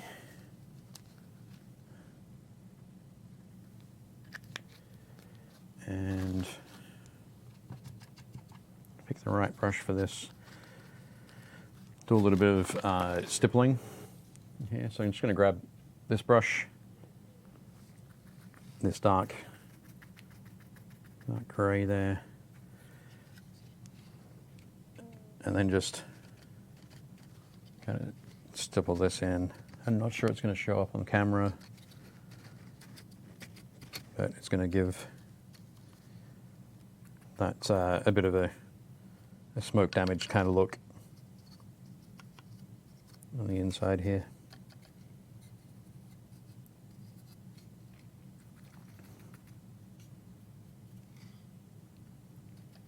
Meanwhile, I have one wall done. Woot! Oh my goodness. This is lovely. It looks kind of fleshy. It does look a little fleshy, but that's okay. Here we go. With the green, Turn it up, it'll so- be fine. Yep. Now that you've said it, now it's just going to be sorry. Flush House. It is. What have you done? That's cool, I though. didn't paint the Maybe color. maybe a wash, Yeah. like kind of what Dave did Yeah. Yeah. to dull it down. Yeah. I mean, also, once the green's on there, Yeah. I feel like, see, Oh, true. it'll be less. Right. It'll be less. Yeah. It'll be fine. It's more sort of salmon bisque.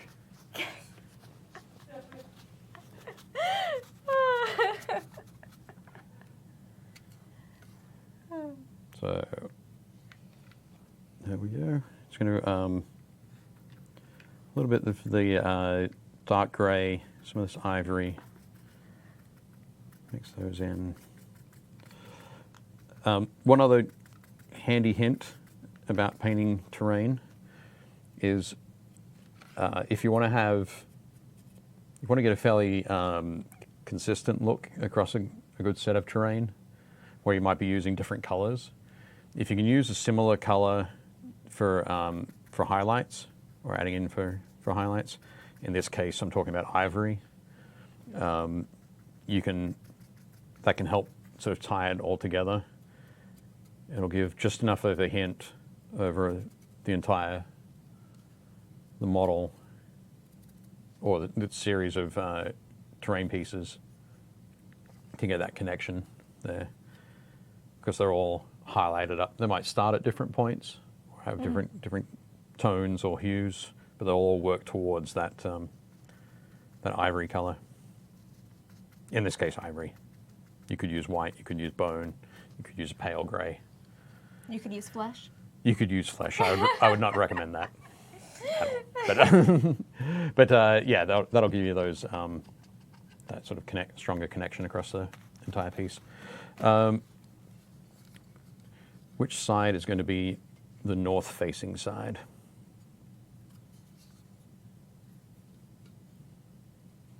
Let's have the front door face south. Yeah? Sure.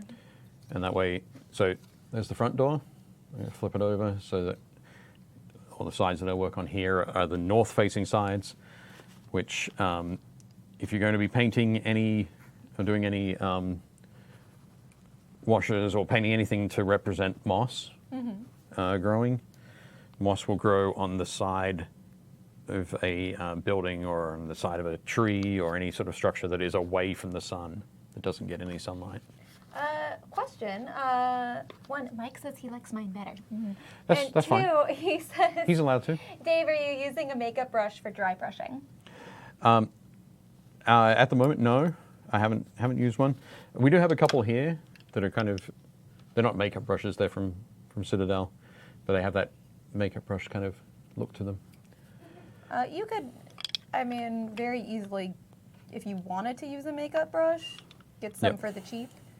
Yep. But honestly, for nice paint brushes, it's probably going to even out cost-wise. Yeah, I think there are definitely people who use a lot of makeup brushes for large dry brushing sort of things. I feel like that would get, like, you can get cheap makeup brushes, but they shed. Yeah, And I feel like if you're spending the $20 to $30 on a nice makeup brush, you might end up actually saving money getting a true paintbrush. oh, like a proper, yeah. I think if it's one that you're going to keep coming back to, then yeah, definitely spending the money, taking the time to get the something that's going to be good quality, something that's going to be like a hog's hair or something like that, so it's really sturdy. If not, like, I know that quite often, like I think it's Elf Yes. do cheap makeup They have brushes. $3 and $6 makeup brushes. Yeah, and some of those are good for dry brushing. I have friends that swear by those. I've used them for makeup. I used one for makeup today, as a matter of fact. Do you think they'd work? Yes. If you, I mean, I probably need to take better care of mine. But I guess if they're anything like $3 and $6, Yeah. That's, yeah. so we go with those. They But definitely shed a little bit. yeah, Once they start getting a little bit there in age. I think that is the thing for cheap brushes. Are going to shed much faster than more expensive brushes or more quality brushes. So that's another thing as well. When you're doing a lot of dry brushing on terrain, keep an eye out for the parts of those cheap brushes. I'm just going to pull this aside and bring this in. I just noticed one on here. Actually, there's two. So I don't know if you can quite see that, but so that's a hair from one of my terrain brushes, and there's another one. Nope. Thankfully, these are coming out pretty easily, but sometimes they might get embedded, so you've got to go along and be careful and pull those out. Cool. So I think this is working really well. The green, using the US dark green from the Vallejo model color range. It's working quite well on the gray, all the gray surfaces here. Can't quite see it there. Yeah, there we go. Yep, just as I put it on that angle.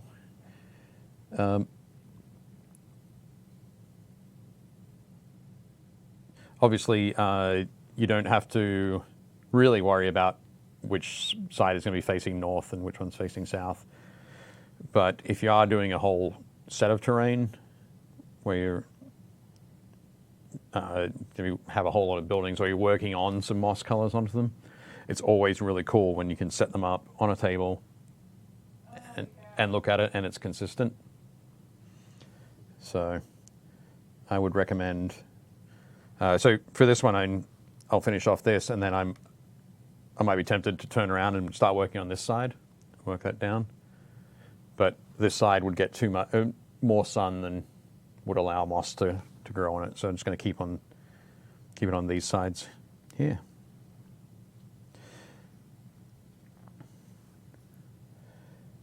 But you can build that sort of stuff up there.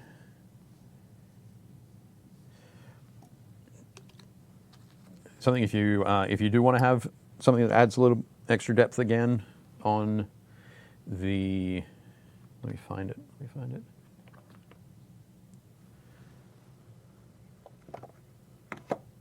Nope, that's not it. We can use this. But it's something that adds a little more depth on the other sides of the house, or the other sides of your buildings. What would that be? I'm going to use some thinned down Sigor brown. Gretchen's house reminds me of the Evil Dead house. My house is a delightful country cottage. Definitely not made of flesh. No? That's just what the villagers want you to think. You should come into the house. Check out the secret room in the cellar. Okay. On this side, the sides that would be facing towards the sun, I'm going to use some of the Sigor brown here and thin it down quite a bit, because it's got this one has a lot of pigment in it. So I'm just thinning it down with some water. And rather than taking up sort of all the way up the sides there, like I've done with the moss, it's just going to work around the base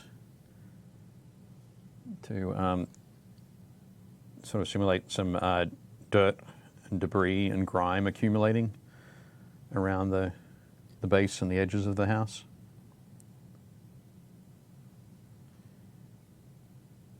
Of course, you always get, particularly in a situation where you've got lots of bombing going on and buildings collapsing or being burnt down, that kind of thing. Lots of dust going up and then settling. And when it settles, it's going to sort of float up against the house.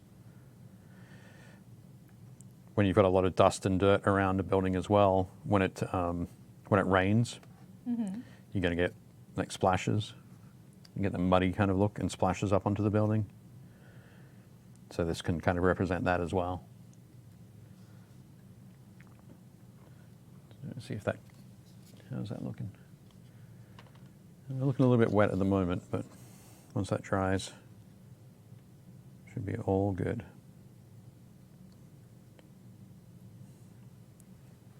Okay, start to slap it on and then use your brush to just tease that away.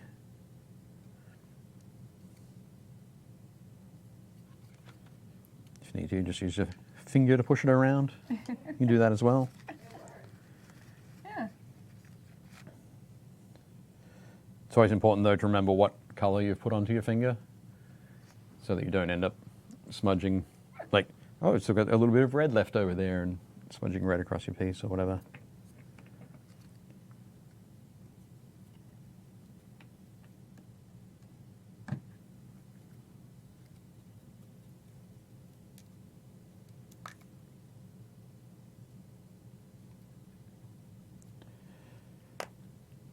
But this is a great thing as well. If you were doing the painting with, or quite a bit of your painting with an airbrush, is where rather than brushing this on like I'm doing now, an airbrush works really well to just come back and spray a nice kind of, it's like an fairly even layer, yeah, as you say, even layer around the bottom there. Much faster. Much more even. But it can look a little bit mechanical. But then again, is dirt even? Is dirt even? No, it rarely is. Nature's rarely, what's the word I'm looking for? Regimented. Yeah. Except when it is. Rarely mechanical, except when it is, of course, yes. But, so there we go. We've got that. We don't have any, as I mentioned, we don't have any flock, but I guess the next question is, how long do we think this building has been sitting here, burnt out like this? A couple of weeks, a couple of months? A fair bit. A fair bit? A fair bit. Yeah. Okay. So for a fair bit, I'm going to grab one of these. Oh, maybe I can get into it. No, it's open. I just wasn't sure where to open it from. I'm going to grab a couple of these tufts from the Citadel tuft range. There we go. Something I've noticed, particularly about the Citadel tufts, is the glue that they use. Pardon? It's very sticky. So pulling the tufts off can be a little bit difficult. I always like to typically use some super glue to stick these down with, even though they start with an adhesive already on them. But just for this one, now I've gone and stuck them to the sheet. Actually, I'm going to use this one as an example to show. So you can see that's the stretchy bit there between the tufts. That's the glue. So the way that it's made is they shoot, sprinkle a whole bunch of glue dots all over the sheet, and then they spray static grass at it through a static grass applicator, which makes all of the fibers stand up the same way and sort of shoot through, and so you end up with the tufts where everything's sticking up. Yeah. So it's pretty crazy. They don't do it by hand. Well, for big terrain companies would have machines that would do it. Small terrain companies, and of course you can buy those static grass applicators for your home use and do it yourself if you want to. But so just Wow. It's 2 minutes. 2 minutes? Basically less than that. Less than 2 minutes? A minute and a half. Oh my goodness, this is terrible. Hurry up, Dave. One of the things that I like to do is I always like to put. I don't always do it, but I do like it when I see like greenery growing from upper levels. Yeah. So I'm just going to put the little tuft up on that section. Oh, so we're going to clear a spot. Yeah. Okay.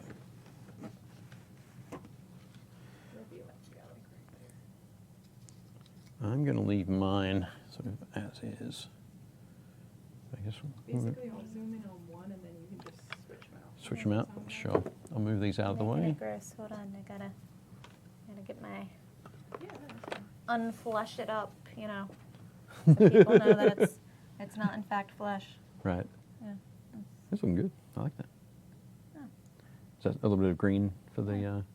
Are you using Some of the contrast, contrast? yeah. Which one are you using? I am using Creed Camo. Creed It's a Camo. little bit more olivey. Yep. And then if I add a little bit of tufts here and there, trying to get nooks and crannies where I feel like things would grow if it was dingy, but Yep. more stuff this side, Yeah, that's looking a great. little bit more stuff up the top.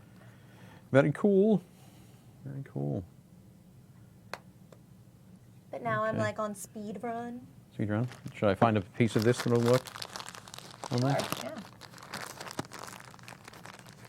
The other amazing thing about the lichen is the smell. That's not the worst thing I've ever smelled. It's not the worst thing, no. But that's the dye and the chemicals used to treat it. So, a lot of wargamers use this lichen for kind of. Oh, where's it going? There we go. Use this lichen as like almost a set dressing. Mm-hmm. So you put down all of your terrain pieces, you put down your trees and your hills and buildings and so on. And then you can pop some of it kind of around the edges to represent shrubs growing up against buildings or hedges or landscaping and that kind of thing. Huh. Just adds, again, when we're talking about texture, it adds that extra texture to it. All right. Let's We're going to make a switch it little out. bit- Yeah. Okay. Actually, we might have. Oh, I'm moving it the wrong way. I move it this way. This way. There we go. This way. Here. There. This way. There we go. Cool. Oh, that looks a lot darker. That's actually green. Yep. I think it looks good. I like it. I think. That brick came out nice. Yeah. There you go. Where's the? There we go. Sorry. That's They're why- neighbors, and two very drastically different things have happened to their homes Yes. to destroy them. Oh, someone said ready for an adventure. Yep. Excellent. So yeah, and I think once it dries, what I would like to do in order to finish that house, and it doesn't look as fleshy now that it's all together. It's true. Obviously. It's true. Is I would want to put moss and vines and probably a few little flowers here and there, Yep. which would also take away from the fleshy nature. If that is, or maybe I'll keep it flesh and I'll do all of that to make it seem like it's not flesh, but then you look closer and there's a tattoo. I was about to say, I'm gonna sneak in here at night and And you're just paint a gonna little tattoo. paint a little tattoo in there. That'd be just fine. Goodness gracious. Yeah. That's it. It's nice little bright colors. Ta-da. Fantastic. That brick So came out nice. yeah, I think that was a lot of fun talking about painting terrain and doing that. We haven't done terrain for quite a while, We have it. so nice work. So thank you very much to Warlord Games for creating such a very cool little ruined farmhouse. Yeah. We had a lot of fun painting those. As you see, we used a whole bunch of stuff. Mostly our paintbrushes were the large Citadel, ones. Yeah. So yeah, I've got some sort of large shade brushes here. We've got the Mostly larger stuck dry with brushes. these. I only use the tiny one at the end to kind of have a little bit more precision on where the tan was going. Yep. But no, fantastic. Yeah. So thank you. All right. Yeah. I think the last things we got to say are congratulations to Mike Helmstreet. Yep, Mike Hemstreet, who is the winner of our 1,500 member prize Yeah. draw. And that will be sent out what today? Is it already sent out? Yeah. Oh yeah. As soon Yep. as okay, so you'll be contacted. Who we contact. Awesome. We don't know where he lives yet. Yeah. Well. Leona hasn't snuck into his house to deliver the gifts. Santa-like. As I say, Leona's actually a distant relative of Santa Claus. But yes, if for more giveaways, make sure you join the group. Make sure that if you are in the group, you're posting up all the minis that you're painting so that we can look at them and show them off and tell you how wonderful they are, because they are. Yep, And yeah, that'll be it. I think so. Yeah, we'll see you next time on Painting Happy Little Minis. I'm Gretchen, I'm Dave. and we'll see you at your friendly local game store.